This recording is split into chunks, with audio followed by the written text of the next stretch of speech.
Hello, everybody. This is Thread to Threshold. I'm your host, Phil Rice, and thank you so much to everyone who's tuning in to listen to us on this beautiful Saturday evening, 16th of May. Tonight, I have a very special guest. I have the very lovely Christianne van Wijk. Hopefully, I've pronounced your name correct. Yeah. Awesome. And we're going to have a pretty open discussion about some things. And I think this will be a lot of fun. Chrissy's in Holland at the moment, so we're in different time zones. But I've had all day to wake up. Chrissy's it looks like she's had a cup of tea and ready to go. So without further ado, ladies and gentlemen, I'd like to introduce Christianne van Wijk to you all, and we're just going to wrap on things. So for those that aren't aware, a great place to get a rundown on Chrissy's background and resume is to go to mindthematrix.com or christianevanwijk.com, and there is so much information there and links, and she's a very busy lady. Not really. Well, I've got to say, you do a pretty good job of like making it look like you are, because I'm looking at your website going, man, how did you fiddle this in? Like, what are you, like 30 or something? Yeah. Yeah, it's I am. yeah. So Chrissy, thank you so much. Like, it means a great deal to me that you've taken some time out of your busy schedule to come and hang. And I'd really like to get some feedback from you about the situation we find ourselves in and how you feel. And like I've said to the listeners and the watchers before, this show was it's pretty down to earth, organic, and no taboo topics here. And let's just cut to the chase, because we don't have time for euphemisms and beating around the bush here, because there's changes going on, and people are not sure. And so bringing people together, speaking, dialoguing, this is one way that we can, balanced, mature, emotionally mature conversation, rational, keeping things on the level, realizing that, we are sometimes being prompted to have, I'll save that for a bit later, actually. But Chrissy, how are you going? I'm pretty good. I'm in a nice place. I'm happy where I am at the moment. It's good vibes here, and I've moved back to my old hometown for now. So I'm still sort of living partly in New Zealand and partly here in the Netherlands. And it feels really right. I don't know what it is, but the people are amazing. They're pretty awake here. So that's nice. It's making me feel at home again. Yeah, so I'm pretty good, thanks. And thank you for doing what you're doing, by the way, Phil, because it's important to open conversations and to overcome blocks and fear of really speaking what we feel and what we really want to express. So it's important that we are free to do that, and that we learn how to deal with people's reactions to that, and understand that whatever reaction comes from people's own reality bubble. And so we can take it to heart, but at the same time we can also see, well, that's their reality, that's their bubble, and that's totally okay. Yeah, we're all leading an extremely unique experience here, and I think that's one of the beautiful gifts of the human experience, is that it's all very unique to each one of us, and it's what a great thing to have is, like, I mean, when I look outside and I see the sparrows, I mean, they all seem to be doing the same thing and looking very similar, but us humans, we are so unique. We are, we have so many differentiators. We have fingerprints, we have DNA, and also our sonogram, our voice is unique as well. And we can be identified by these three things. There's probably more as well. And so, we've actually got uniqueness like hardwired into us. Absolutely. Unique spirits. That's it.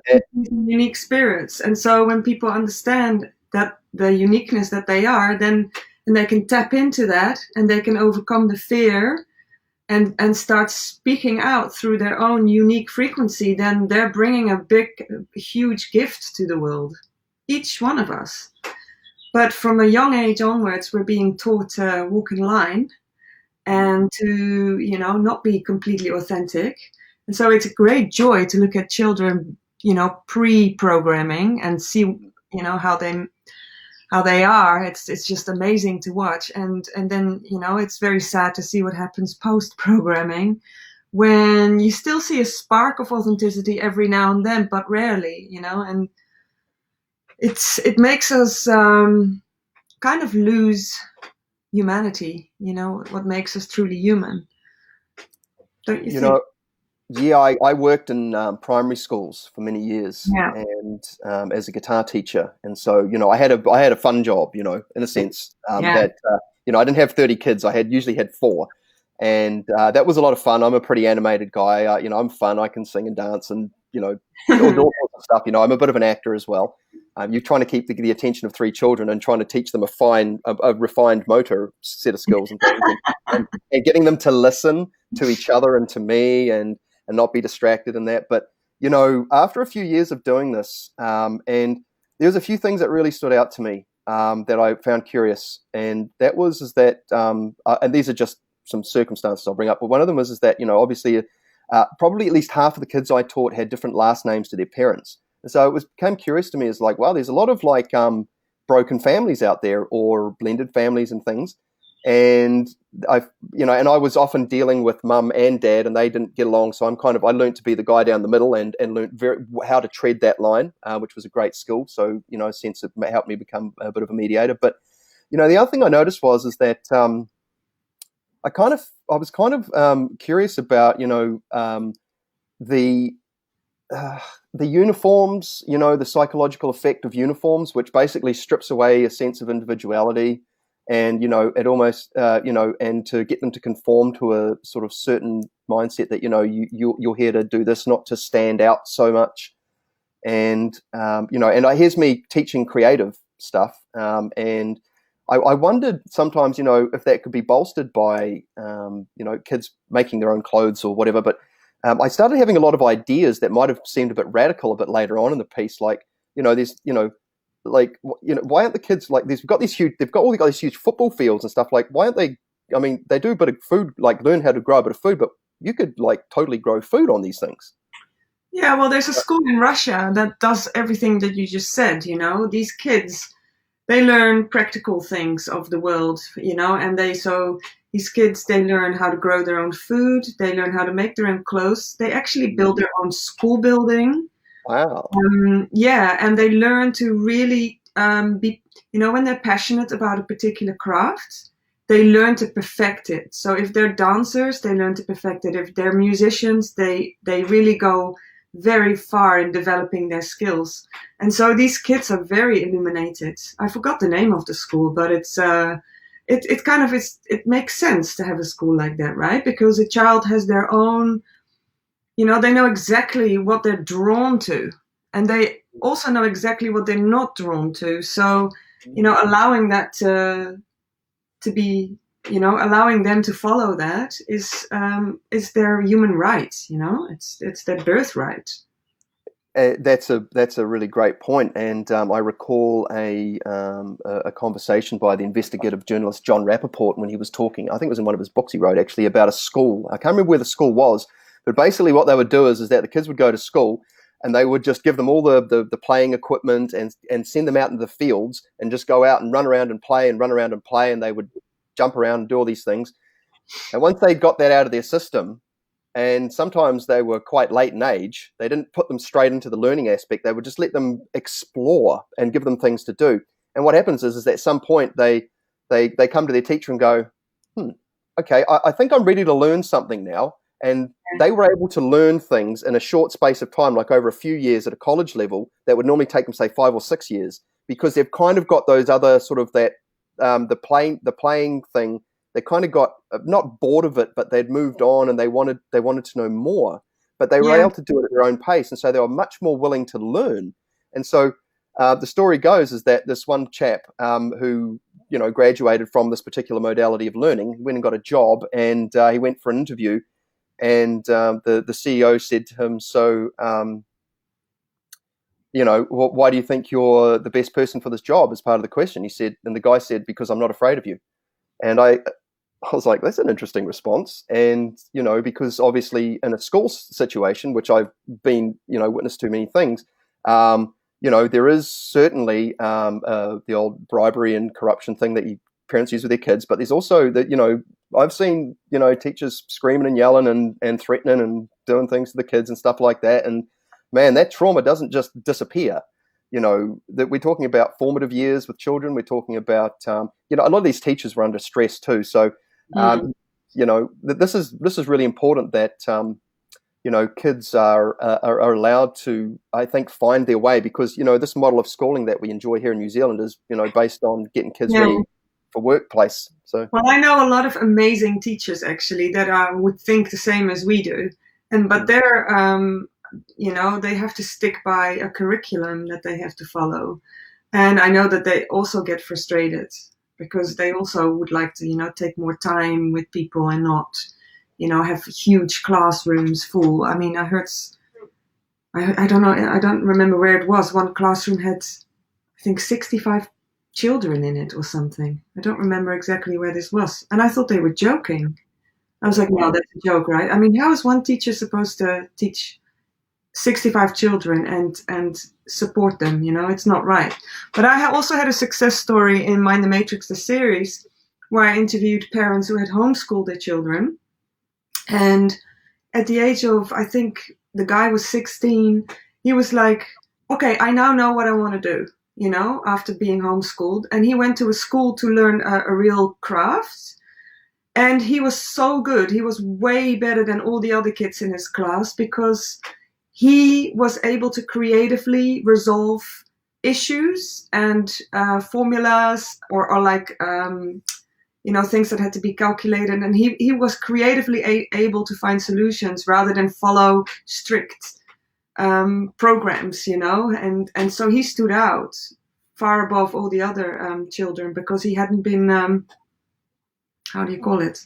I'm in two languages at the moment, so I'm really struggling with my communication.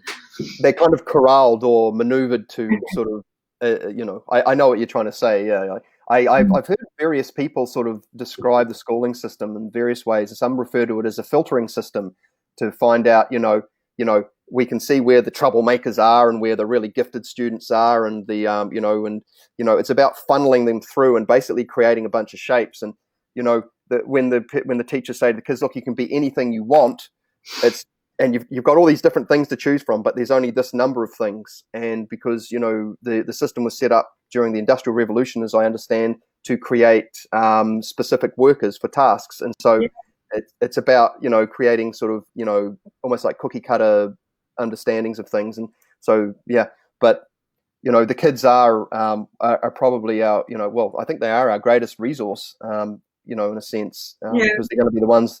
And so there's this thing, I've said it on a couple of other things, is like, what kind of world are we leaving for the kids, and what kind of kids are we going to leave for this world, right? I guess the most important thing we need to help our children with is to remind them or to encourage their knowledge of them being a spirit, first and foremost, and that they're here in a temporary physical experience. And if we don't remind them of that, or we don't encourage that, we might forget that we are these spirits, and we end up in the situation we are in now, where we're living in absolute fear, and we're hanging on to the flesh, for dear life. What dear life? So that we don't, because we don't know that we're much bigger and broader and more expanded than this lifetime. People are trying to, fit in so many things into their 70 or 80 years here. They're lot. I've got to get married. I've got to have kids. I've got to buy a house. I've got to travel over here. I've got to do all these things. I've got to tick all these boxes, and it puts a lot of pressure on people. But when you introduce the concept of immortality as a worldview, it takes a crap load of pressure off, because you're like, I'm pretty sure I'm coming back. I've looked at the data. I've seen the Department of Perceptual Studies out of Denver or Vancouver. I can't remember which one it is. No, Virginia. Sorry. 3,500 kids have been interviewed about, having experiences that they shouldn't know about. Knowing things that kids that can play piano like a professional at like the age of 5, and these things. I mean, how can we explain this? This materialist sort of view of things is it's sort of like it really is stunting potential. Yeah, and it really stunts, and it's extremely sad, really, for humanity. That they weren't taught that as children, because now they grow up thinking there's just this physical reality. And then you can totally understand the fear. You can totally understand the fear around Corona and the lockdown and all the other consequences of it. You can totally understand that because they haven't experienced what it's like to really be a spirit. And it's sometimes, we're lucky that we have an experience like this. We have an awakening of some sort, and we're reminded, and we go, oh my gosh, I've always known this. I'm a spirit. This is, oh my God, how could I have forgotten that? But then you try to tell your neighbor, and they just look at you like, what are you on? And then there's other people. I've got quite a lot of people around me that have had actual near-death experiences where they were reminded, and they too, feel called to spread the word, that this isn't, we're pure consciousness, and the reason why we incarnate into a vessel is to experience this consciousness in matter, and that is life. That's what life is. But when we talk about prolonging life at the expense of living, we've kind of lost the plot a little bit. Yeah, that's something I talk about with people as well. Is that the life expectancy in certain parts of the world is increasing because various reasons. Quality of living and the food, which is a weird one because we know the food's got a lot of toxic stuff in it. Yeah. But people are heading down. There's a lot more awareness now of I guess I could sum it to this: people are actually using the internet now for more than just looking at pictures of kitty cats and looking at funny cartoons and things like that. They are considering there's more information really available about health and things of this nature. So, but you're right. It's all good if you can live a bit longer, but if those extra years are not that enjoyable, they don't have quality to them. It's like, well, you're just prolonging something that's not that enjoyable. Yeah.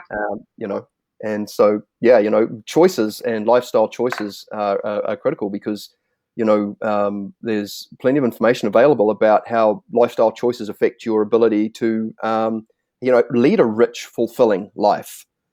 Food affecting your mood. I mean, if your choice of food could be the reason why you're struggling to have a good relationship with your partner or your children or these sorts of things. Definitely, the body, the vessel, has to be in an optimal state really to receive the spirit fully, which is what we really are.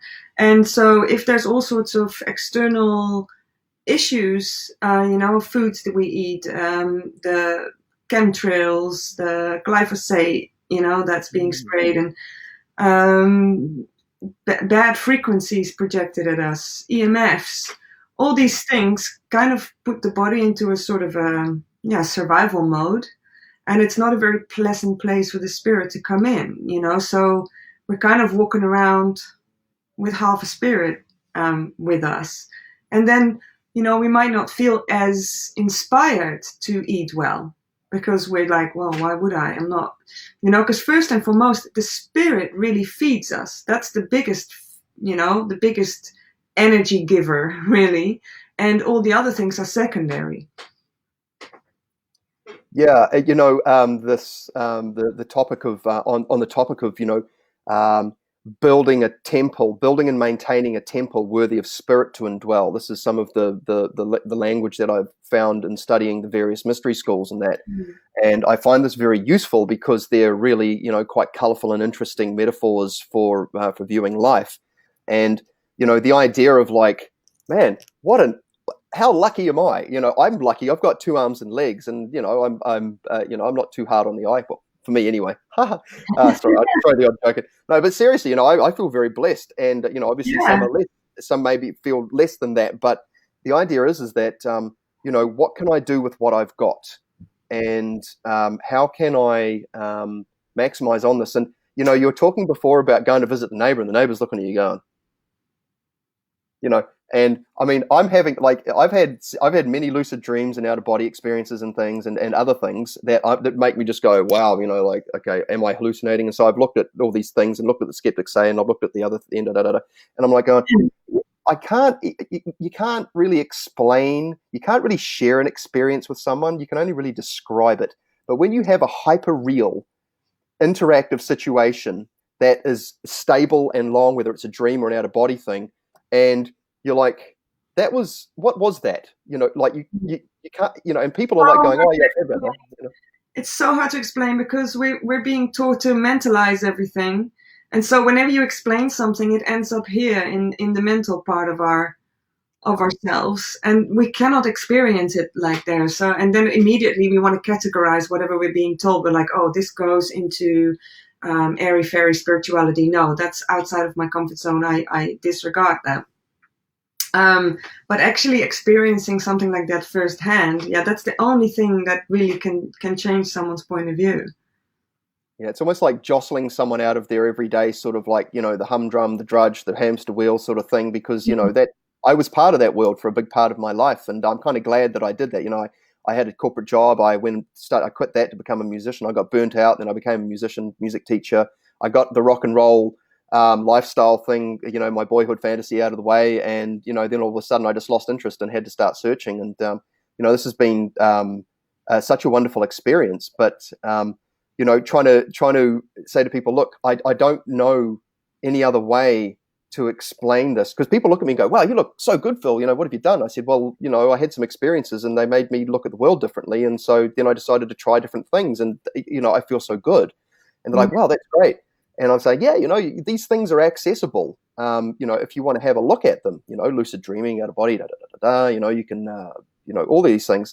But I found that, like you said, if you don't have this kind of personal direct experience, and I am such an advocate for personal direct experience, because hearing about it secondhand just goes, Absolutely. Fair enough, right? Why yeah, would anyone believe what you say if you haven't experienced it? And that's why I always say whatever I say, don't take any of it on board, just see what you resonate with, and experience for yourself if you feel like it. yeah, and that's it. Like it's on the table, and it's up to others. If they want to pick it up, throw it around, have a look at it, and see whatever. But And everyone is here for their own reasons, like, I mean, I can say, okay, I'm worried about humanity losing its humanness and becoming more robotic. And so my consciousness doesn't want that. I want to be natural and be connected to everything that's divinely natural. But that doesn't mean that someone else doesn't want to experience what it's like to lose humanity and become robotic. That's if they want to do that, then, like, I don't know if you've ever heard of Bashar. Yep, Darryl Anchor. Yep. And him, saying follow your highest excitement.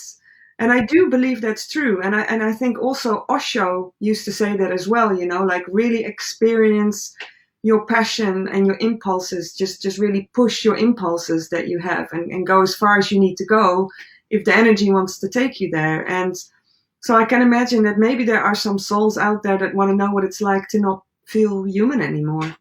And so, I need to be careful sometimes of what I say, and not try to sort of persuade people to stop doing what they're doing. I'm like, no, if they want to do that, be my guest. Well, it's their right, it's their vessel, and I think this is, this is a conversation that I think is starting to evolve in the general public now. Is like, people are hearing about these things called rights. What is a right? Where does a right come from? Can a right be something that is delegated or transferred to another? Like I can't go to my neighbor and say, "Oi, I'm taking that." Can you go to your neighbor and say, "Oi, I'm taking something of yours"? No. As far as I know, how do you feel? So can we pass that ability on to someone else to do? How can we delegate something that we don't actually have ourselves for someone else to do?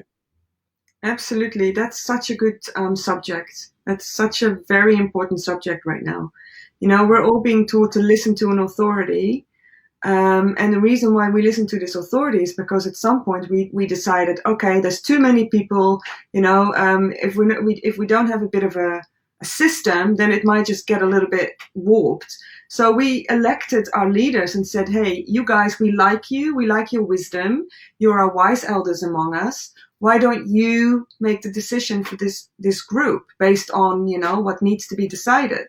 That's a healthy way of electing somebody. But what's happened now is these governments are not really representing us, the people, anymore. They seem to be working on a different kind of scenario. I can go into the whole conspiracy of it, not really necessary, but I think it's important for humans to realize again that, hey, no, we can reactivate our own common sense again and see what is right for us and right for the people that we live with. You know, if you're being told to grass up other people because they're not walking 2 meters apart, you know, are Well, we you can. blindly following orders, or where's Well, yeah? this is exactly, what I'm talking about, in the sense that, we can observe certain behaviors being played out here in a slightly different way than, but, very similar way as what we see in countries like China, where, they have a social credit system, so you literally earn, like, credit from, street cred, whatever, from the government, if you dob your neighbor in and stuff. And they're also, they don't hide the fact that they censor the information that their people have access to. I mean, this is a huge operation, censoring information. I mean, you're talking about a lot of people who don't, Well, the way you do that is you use artificial intelligence and 5G, and you shoot 140,000 satellites into orbit, forming yeah. a grid around the planet. And then it's easy, and you make them walk separate from each other, so you can read them and record everything they say or do. So I'll probably end up in a bad place as a result of what I'm saying and doing, but. Well, this is it. And so we can see that happening here in New Zealand, where we're being encouraged to dob each other in, and we're also having censorship via a proxy, not sort of overtly by our government. It's like the same things kind of happening. It's just happening in a different way slightly. And, but, this jump to acquiescence was very curious to me, how quickly people became compliant. And I sort of saw this as a global compliance. Well, it's a very smart chess move. It's so smart, it's such a smart thing. How do you get people to comply? Make them really afraid of something, I mean, gosh, they're really clever, but you can say, okay, I'm a complete conspiracy theorist, but maybe I am. Maybe I'm completely wrong. I'm open to that. But at the end of the day, we have to make a choice. Yeah. Do we give up all our rights and follow, or do we step into our own power and really tune into what is it that's really true here? What is this fear that I'm feeling, this existential fear? Why am I so afraid to die? Right. And so, that brings in the topics of, like, what is sovereignty? What, can we, how can we, cultivate that within ourselves? Because for so many thousands of years, we've been under the rule of the divine right of rulers. At some point it changed from, a couple of people or one person to a couple. Then maybe, now we've got a group of people, and we see this move towards the centralization of government, putting more power in the hands of a few. Obviously, we've experienced that in Auckland here.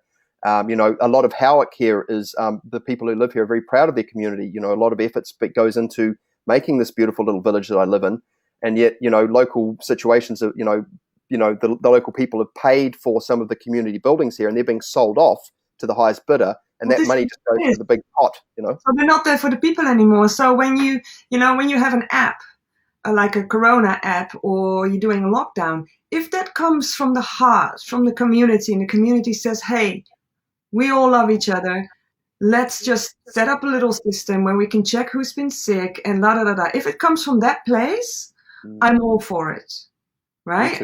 I'm totally for it if it really comes from that place. But I just do not trust where it's coming from. There's something going on that I just absolutely distrust. And to be honest, it's not even so much conspiracy. It's just doing your research and looking at things and putting all these bits together and getting a bigger picture. And then you see, hang on, this isn't for the people.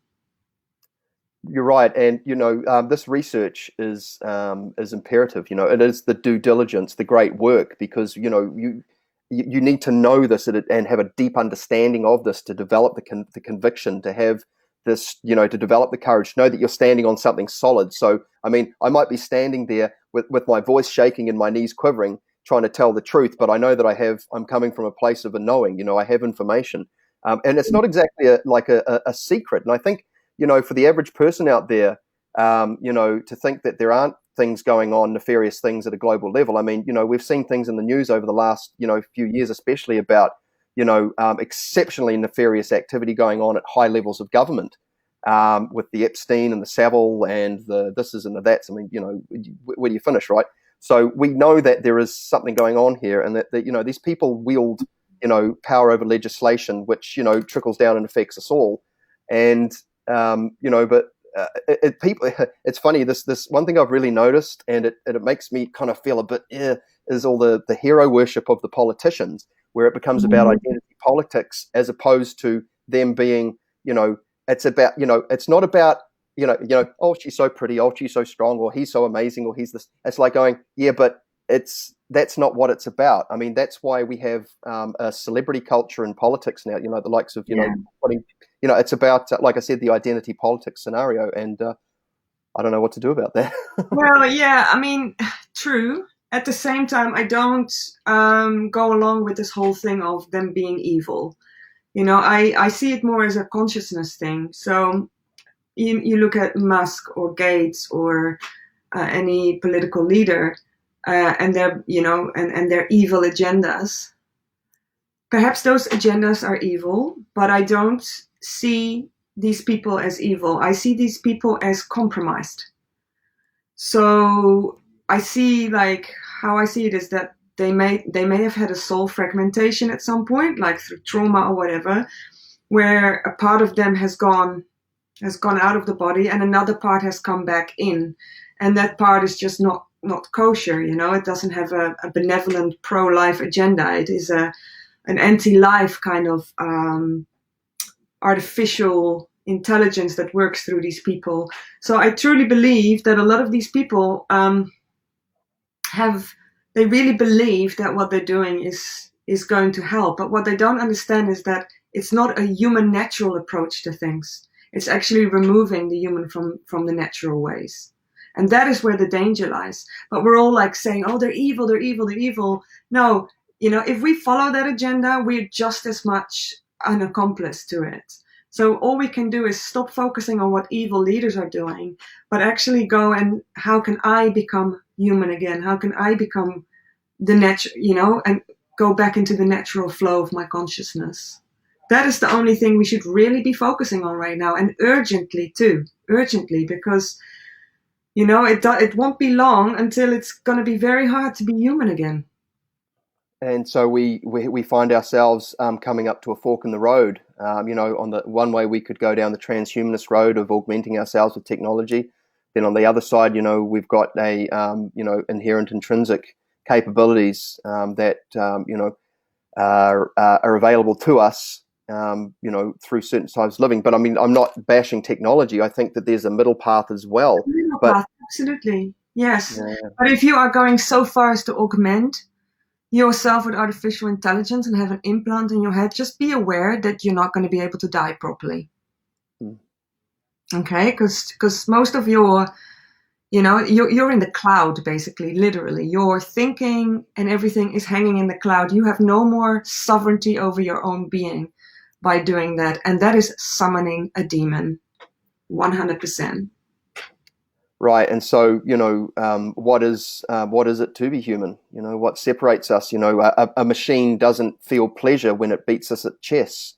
We're here to enjoy. We can enjoy sex and chocolate and all those wonderful things. We can't do that when we're a ball of energy floating around in another dimension. But we're here for this physical experience. I think we start off. We're at this point in history. We're at a really exciting time, and we're seeing. Even in the last couple of weeks, we've seen some interesting information being released by unofficial mainstream news in regards to, for example, the 3 UFO videos that the government said, we don't know what these things are. Now, I can't attest to the complete legitimacy of that, but what I can say is that this is the preparation. I think we're on the cusp of of lots of new technology being rolled out.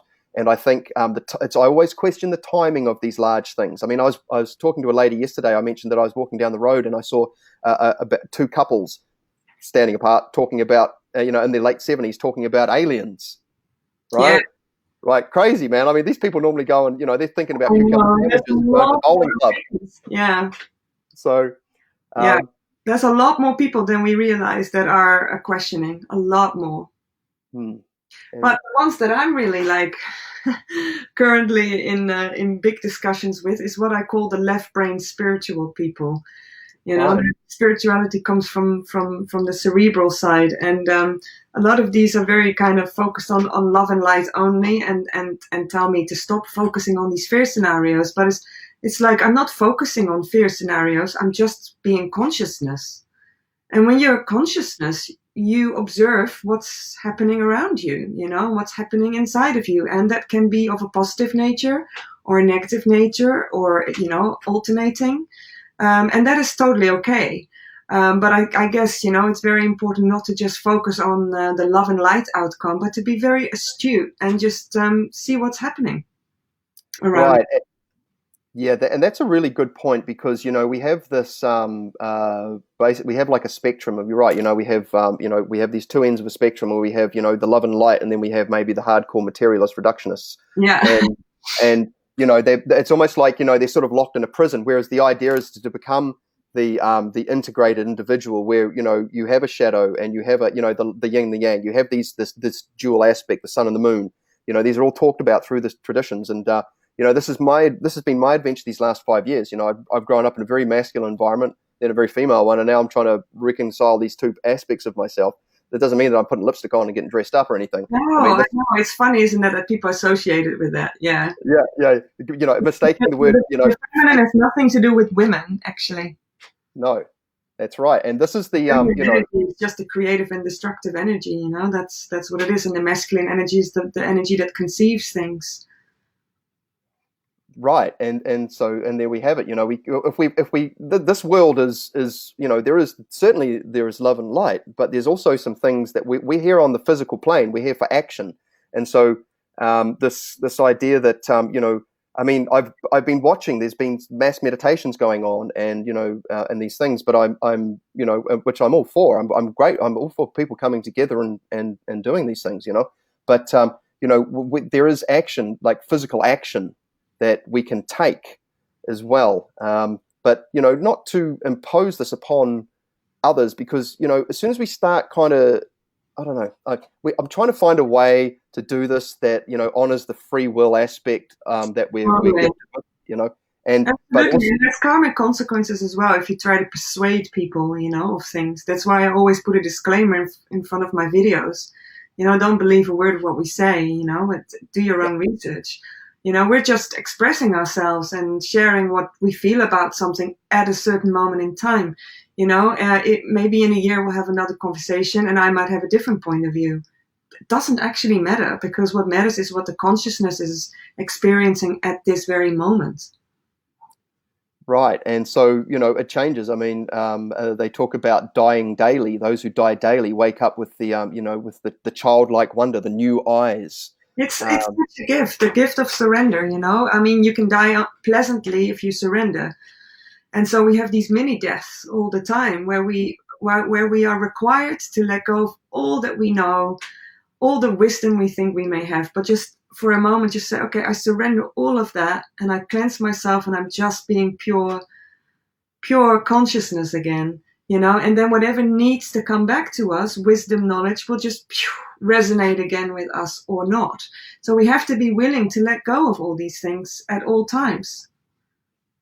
Yeah, I've found that this especially studying Reiki. Like, I've gone into great depth about Reiki because I had too many questions after I did a course, and what I found is that it's obviously steeped in very deep Japanese esoteric traditions, but this idea that you bring in here's the thing, right? I'm constantly looking out for inversions of original teachings and how they've changed over time. And a lot of Reiki teachers will use, say, a chakra system, and they talk about bringing in the light through the crown and then bringing it down.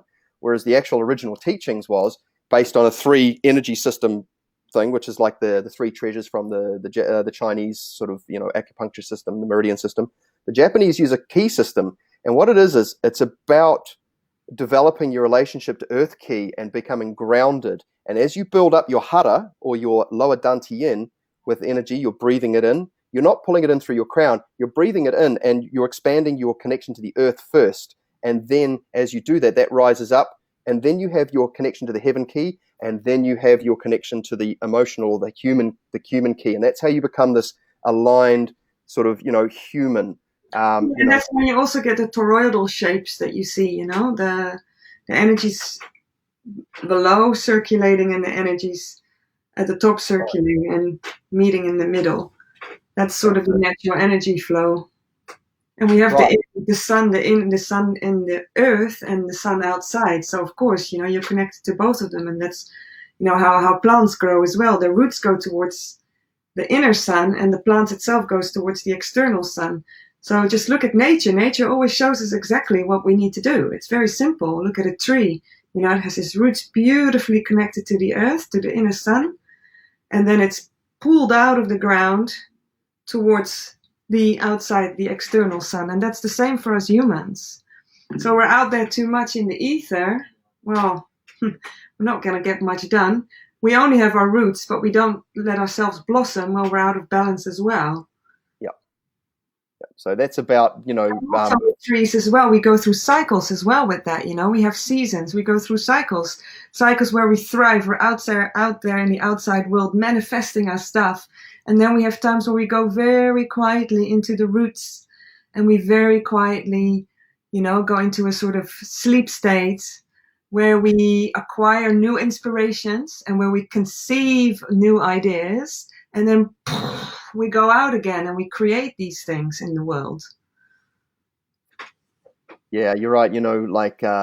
Becoming, disconnected from nature is, I have a section of bush down the backyard of where I live here. I'm so lucky. I'm so blessed. And I can just go down there and I can sit and hang out with the trees and the tuis and the pika waka waka, the fantails and the rest of it. And it's just so lovely, and I feel so good. I never feel bad when I go and hang out in the bush. Yeah, and yet you don't do it. Why? Right. And, when we see the straight lines and the corners and the sort of manufactured kind of, I haven't actually gone down the big path of feng shui, but I can see learning about water. I spend a bit of time learning about water, about how our water pipes are all these right angles and straight things. Water doesn't like that. Water likes to meander and to move around. And that. What you need to do is observe nature, and then you see that it doesn't. Nothing goes in straight lines. That's right. And so, when I went to visit the Steiner School, the Rudolf Steiner School, seeing the architecture and, it was very, curves, and it was really lovely, and it was, quite a different approach to things. This was quite eye-opening for me. And, you talk about inspiration, Chrissie, and, I think this is really important because, stimulating the imagination, like if, the status quo that we find ourselves in, although we're certainly in a state of flux and transition right now, and I'm not sure where this is going. I mean, we can talk about that in a moment, but this idea of imagination, this a wonderful capacity that we have as humans, and then we can take action and we can express that, manifest our creativity into the world. We can think it and then bring it physically into the world. And tell me about, what are your thoughts on imagination? Feminine, right? So you conceive the idea, and then you have the feminine aspect to bring it into the world, or to create it. So we have all that. So the more we balance ourselves, masculine and feminine, the more we are going to go into that flow of where we can consciously create the reality we want to be in. And what's going to happen in the future is kind of up to each individual, to choose. And right. If we go with the natural way, we can create what you just mentioned about the Steiner School, and they work with all these natural shapes and everything. Being around that energy is it's a beautiful thing to be around. It's very, very spirited. It's what we really are. So we can still create those societies and these worlds, and we will.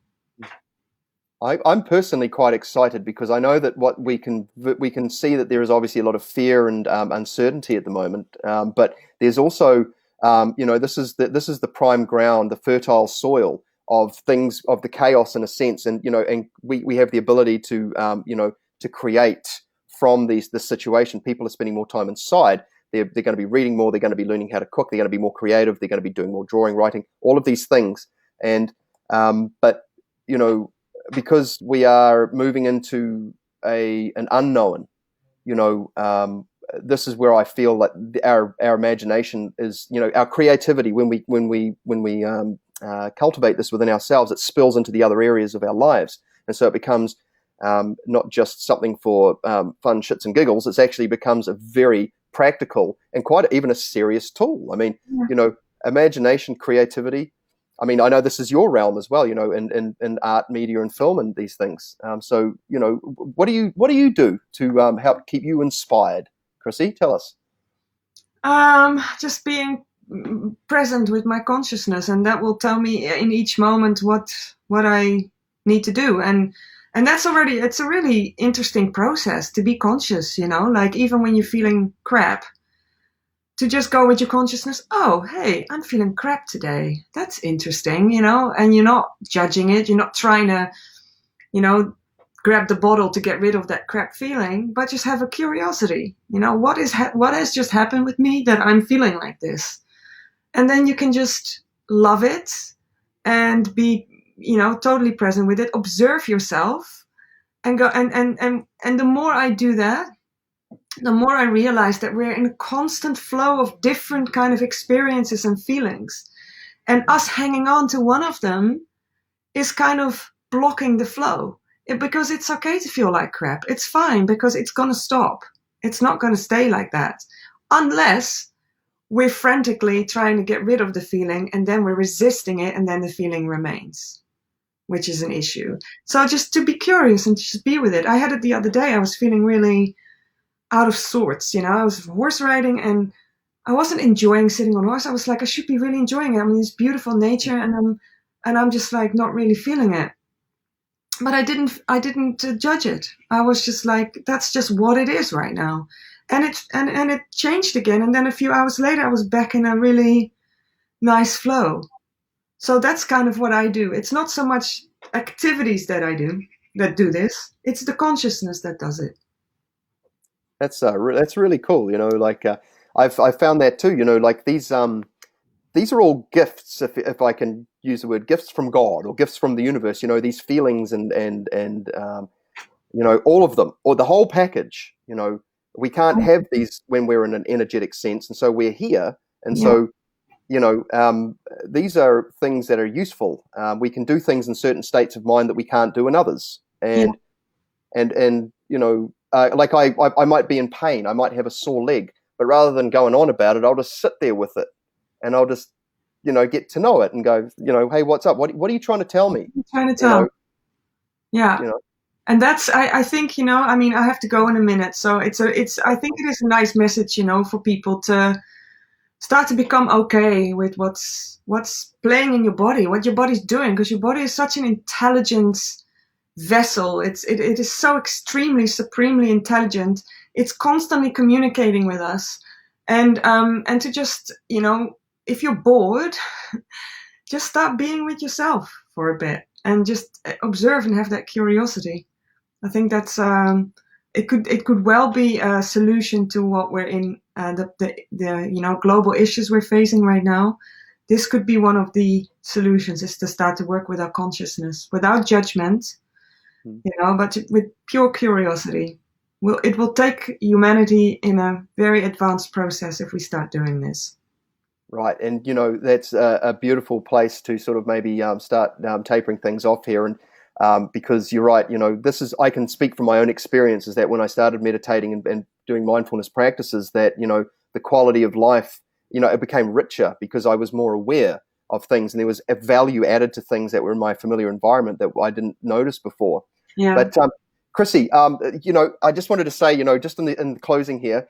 What are you up to? What's going on right now? What projects are you working on? You're always in something exciting. Yeah, so if you haven't watched Mind the Matrix, the series yet, I mean, the film is free on YouTube, but the series is on mindthematrix.com. And I would really encourage people that are experiencing fear.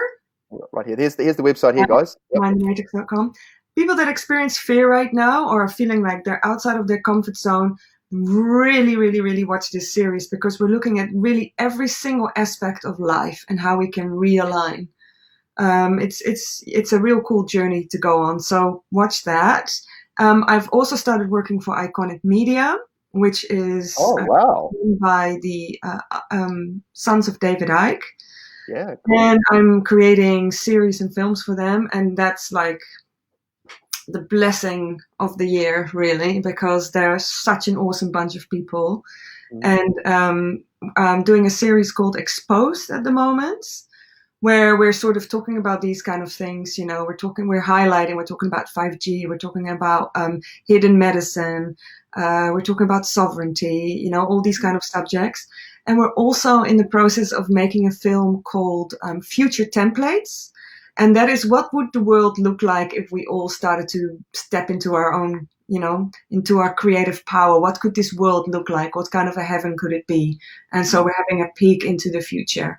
So if you want to watch those things, you just need to subscribe to iconic.com. Perfect. And you're absolutely right, guys. We can start putting those ideas in our head. How would we like to see our world? What would we like to see? We've got to start visualizing it and, let your imagination run free, see where it takes you. It's not going to be the same for everyone, but, we've got to start sometime. But at the Well, same time, don't be afraid to look at what is now, and don't be like airy-fairy and go, no, it's all love and light and it's all, it's like, no, see what's there and then make a decision on what would you like your world to be. And just set an intention every single day of how the direction you want to go on. Do you want to be natural human consciousness, or do you want to lose your humanity and step into robot mode, artificial intelligence mode? You can make a choice. yeah, and that's a great place to call it right there. Chrissie van Wijk, you are so cool. Thank you so much for your time today, tonight, this morning, wherever we are. And and I'd love to have you back on sometime, but maybe we'll catch up in a few months' time, see where you're at, and see if we've totally changed our mind about everything. Yeah, we'll be like, hang on, it wasn't what we thought it was. But thank you so much, and thank you so much to the watchers, the viewers, the listeners, and everyone out there. You guys are awesome, and I'll have this up on YouTube and hopefully BitChute very soon for everyone to watch at your leisure. Have a lovely day, weekend, everyone, and see you later, Chrissie. Thank you. Thank you. Take care. Bye-bye.